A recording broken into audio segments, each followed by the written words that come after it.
ये यहाँ पे कोई डीएसए नहीं चलेगी। ये सारे ही सारे सुन ले।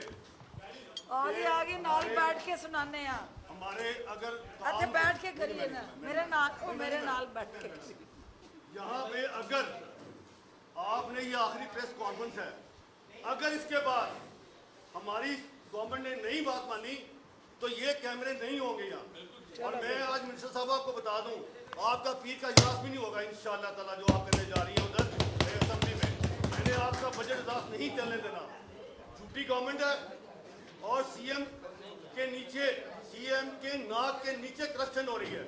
अच्छा चलो बैठो ना, खिताब ये जो करप्शन वाली गवर्नमेंट है, सीएम के सारा स्टाफ करप्ट है, सारी ब्यूरोक्रेसी करप्ट है। और चलो आओ ना, बैठ के करो, बैठ के करो ना, बैठ के करो ना अरशद, बैठ ना, बैठ गल करी। ओ ये खिताब नहीं करना ना। नहीं मैं ये आखिरी प्रेस कॉन्फ्रेंस। अच्छा ठीक है, इसके बाद आपने कैमरे नहीं लगाने और ना डीएसएनजी लगानी है, खत्म। जाना नहीं आती बड़ा बैठो तो सही।